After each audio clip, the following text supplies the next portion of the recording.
Hi hello friends, வாங்க இன்றைக்கி mushroom வச்சு நம்ம ஈஸியான ஒரு குருமா ரெடி பண்ணலாம். நம்ம சாப்பாட்டுக்கும் இதை சாப்பிட்டுக்கலாம், சப்பாத்திக்கும் இது சாப்பிட்டுக்கலாம். வாங்க எப்படி பண்ணுறதுன்னு பார்க்கலாம். அதுக்கு முன்னாடி இந்த மஷ்ரூமை நம்ம வாங்கும்போது கவனிக்க வேண்டியது என்னென்னு பார்த்தீங்கன்னா, இந்த மாதிரி காம்பு பகுதியில் நல்லா க்ரிப்பாக பிடிச்சிருந்ததுன்னா அது புது மஷ்ரூம்.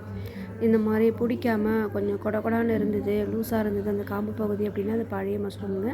புட்டு பார்த்தா அந்த மாதிரி வெள்ளையாக இருக்கும், அதை வாங்கிக்கோங்க.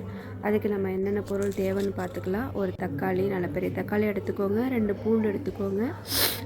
பூண்டு கொஞ்சம் இஞ்சி தோலை நீக்கிட்டு பேஸ்ட் பண்ணி வச்சுக்கலாம். அதுக்கப்புறம் பார்த்திங்கன்னா இந்த நம்ம வெங்காயம் எடுத்துருக்கோம் இல்லையா, ஒரு பெரிய வெங்காயம், அதையும் அரைச்சி பேஸ்ட்டாக வச்சுக்கலாம். தக்காளியும் பேஸ்ட்டாக அரைச்சி வச்சுக்கலாம்.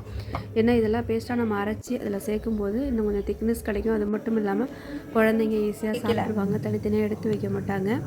அதுக்கு நம்ம கொஞ்சம் முந்திரி பருப்பு, கொஞ்சம் தேங்காய், கொஞ்சம் சீரகம் சேர்த்து நம்ம அரைச்சி எடுத்து வச்சுக்கலாம். கொஞ்சமாக தண்ணி விட்டு அரைச்சி எடுத்து வச்சுக்கலாம்.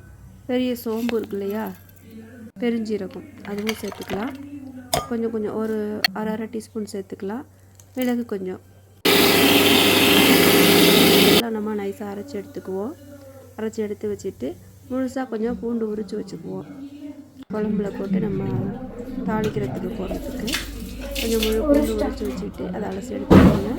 இப்போ நம்ம என்ன பண்ண போகிறோம், கட் பண்ணி வச்சுருக்க மஷ்ரூம் வந்து தனியாக எடுத்து வச்சுக்குவோம். ஒரு வானலில் எண்ணெயை ஊற்றி அது சூடு வந்ததுக்கப்புறம் ஒரு பட்டை, ஒரு கிராம்பு, ஒரு ஏலக்காய் எல்லாம் போட்டு தாளிச்சிக்கலாம். தாளிச்சிட்டு இந்த நம்ம உரித்து வச்சுருக்க முழு பூண்டு வந்து எல்லாம் எடுத்து போட்டுக்கலாம். அப்புறம் ஒரு 2 பச்சை மிளகாய் நல்லா கீழி போட்டுக்கோங்க. உங்களுக்கு காரம் அதிகம் வேணும் அப்படின்னா கொஞ்சம் கூட சேர்த்துக்கலாம். கருவேப்பிலை சேர்த்துக்கோங்க. இது நல்லா வதங்கினதுக்கப்புறமா இஞ்சி பூண்டு பேஸ்ட் அரைச்சி வச்சுக்கோங்க இல்லையா, அதில் 2 ஸ்பூன் அளவு எடுத்து சேர்த்துக்கோங்க. இது நல்லா பச்சை வாசனை போனதுக்கு அப்புறமா நம்ம அரைச்சி வச்சுருக்க வெங்காயம் பேஸ்ட்டு எல்லாமே நம்ம பேஸ்ட்டாக அரைச்சி இதில் மிக்ஸ் பண்ணும்போது குருமா கொஞ்சம் நல்லா திக்னஸாகவும் இருக்கும், டேஸ்ட்டாகவும் இருக்கும். முக்கியமாக நம்ம குழந்தைங்க வந்து இதை தனித்தனியாக எடுத்து ஒதுக்க மாட்டாங்க. அதுக்காகவே இந்த மெத்தடை நான் அதிகமாக யூஸ் பண்ணுவேன். குழந்தைங்கள வளர்க்குறதுக்குள்ள போகும்போது நான் கரெக்டு தானே, அதனால் இந்த மாதிரி ஒரு மெத்தட் யூஸ் பண்ணிக்கோங்க. நீங்கள் கொஞ்சமாக உப்பு சேர்த்துக்கலாம். இந்த உப்பு சேர்த்து இதோட வதக்கும் போது சீக்கிரமாக உங்களுக்கு இது வெந்துடும், அடி பிடிக்காமலும் இருக்கும். பாருங்கள், இது நல்லா மிக்ஸ் பண்ணிகிட்டே இருந்தோம்னா இந்த மாதிரி மூடி வச்சுருங்க. வெந்ததுக்கு அப்புறமா நம்ம கழுவி கட் பண்ணி வச்சுருக்க மஷ்ரூம் எடுத்து சேர்த்துக்கலாம். அதையும் நல்லா இறக்கி விட்டுட்டு கொஞ்சம் மசாலா சேர்த்துக்கலாம். இதுக்கு நம்ம என்ன மசாலா சேர்க்க போகிறோம் அப்படின்னு பார்த்திங்கன்னா, நான் வந்து சிக்கன் மசாலா தான் இதுக்கு யூஸ் பண்ணியிருக்கேன்.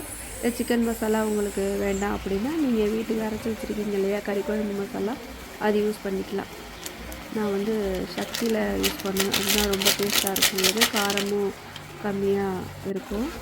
இந்த மாதிரி சிக்கன் மசாலா வாங்கி வச்சுக்குவேன் எப்போவுமே. நான் அடிக்கடி நான்வெஜ் செய்யாததுனால நாங்கள் கொஞ்சமாக யூஸ் பண்ணுறதுனால நாங்கள் அரைச்சி வச்சுக்கிறதுல தேவைக்கு மட்டும் இந்த மாதிரி சிக்கன் மசாலா வாங்கிக்கிறது. அதை போட்டு நல்லா நம்ம கிண்டிகிட்டே இருக்கலாம். எண்ணெய் வேணும்னா நீங்கள் ஊற்றிக்கலாம், இல்லை எண்ணெய் அதிகம் வேணாம் அப்படின்னு சொன்னால் கம்மியாக யூஸ் பண்ணிக்கலாம். நான் அதிகம் எண்ணெய் சேர்க்கல. உருளைக்கிழங்கு ஒன்று கட் பண்ணி வச்சுருந்தோம் இல்லையா, அதையும் இதில் சேர்த்துக்கலாம். ஏன்னா நம்ம சாப்பாட்டுக்கும் சேர்த்து இதை செய்கிறோம் அப்படிங்கிறதுனால நான் ஒரு உருளைக்கிழங்கு சேர்த்து மிக்ஸ் பண்ணியிருக்கேன். உங்களுக்கு வேண்டாம் அப்படின்னாலும் அதை தவிர்த்திடலாம். நம்ம அரைச்சி வச்சுருக்க தேங்காய் கலவை பாருங்கள், இதில் என்னென்ன அரைச்சி வந்துடுறீங்களா, தேங்காய், சோம்பு, சீரகம், மிளகு, முந்திரி பருப்பு, இதை அரைச்சி வச்சுருந்தோம் இல்லையா, இதை கொஞ்சம் நல்லா தண்ணி விட்டு கழுவி இதில் நல்ல ஒரு கலவையாக மிக்ஸ் பண்ணிக்கலாம். இந்த மாதிரி நல்லா கிளறி விட்டுட்டு கொதிக்க விட வேண்டியதான். நம்ம உப்பு பத்தலை அப்படின்னா வேணால் மறுபடியும் போட்டுக்கலாம். சாப்பிட்டு பார்த்துட்டு உப்பு போட்டுக்கோங்க. அவ்வளோதான், நமக்கு கொஞ்சம் நேரத்துலேயே கிரேவி ரெடி ஆயிரும். பாருங்கள், சூப்பராக வாசமாக இருக்கும். இது நம்ம இட்லி தோசைக்கும் சாப்பிட்டுக்கலாம், சப்பாத்திக்கும் சாப்பிட்டுக்கலாம். சாப்பாட்டுக்கு நான் இன்றைக்கி செஞ்சுருக்கேன். மத்தியானம் வந்துட்டு சமையலுக்கு இது செஞ்சுருக்கேன். நீங்கள் இந்த மாதிரி செஞ்சு சாப்பிட்லாம். முட்டை கொஞ்சம் எடுத்து தனியாக அவிச்சு வச்சுட்டு அந்த தோலை எடுத்துட்டு நீங்கள் இந்த குருமா கொதித்து இறக்கும்போது இந்த முட்டையை நம்ம அதில் ஒன்றா போட்டு நல்லா கலந்து விட்டுட்டு வச்சிடலாம். சாப்பிடும்போது எடுத்து சாப்பிட்டுக்கலாம். நல்லா டேஸ்ட்டாக இருக்கும். இது மாதிரி குருமா நீங்கள் செஞ்சு பாருங்கள் அப்படின்னு சொல்லிட்டு. உப்பு பத்தலைன்னா மட்டும் நீங்கள் போட்டுக்கோங்க. ஏன்னா மஷ்ரூமுக்கு வந்து அதிகமாக உப்பு போயிடுச்சுன்னா நல்லா இருக்காது, சாப்பிட முடியாது. தேவையான அளவு மட்டும் உப்பு சேர்த்துக்கோங்க. நல்லா கொதி வந்ததுக்கு அப்புறமா நம்ம அடுப்பை ஆஃப் பண்ணிவிட்டு எடுத்து பரிமாறலாம். சாப்பிட்டு பார்த்துட்டு எப்படி சொல்லுங்கள், எப்படி இருந்ததுன்னு சொல்லுங்கள். சமைச்சு பாருங்கள். நான் என்னோடய ஸ்டைலில் செஞ்சுருக்கேன். மல்லி புதினா இருந்ததுன்னா கொஞ்சமாக கட் பண்ணி போட்டுக்கோங்க லாஸ்ட்டாக. அவ்வளோதாங்க, சிம்பிளான குருமா ரெடி ஆயிடுச்சு. ஈஸியான வேலை தான். எல்லாமே அரைச்சி ஊற்றி நம்ம செய்ய போகிறோம். ரொம்ப அதிகமான வேலையெல்லாம் இதில் ஒன்றும் கிடையாதுங்க. பாருங்கள், இந்த மாதிரி மெத்தடில் குழந்தைங்களுக்கு வச்சு கொடுக்கும்போது நல்லா விரும்பி சாப்பிடுவாங்க. காரமும் இருக்காது இல்லையா, அதனால் சமைச்சு பார்த்துட்டு எப்படி இருந்ததுன்னு கமெண்ட் பாக்ஸில் சொல்லுங்கள். பிடிச்சிருந்தா வீடியோ லைக் பண்ணுங்கள், ஷேர் பண்ணுங்கள். நெக்ஸ்ட் வீடியோவில் பார்க்கலாம். Thank you everyone.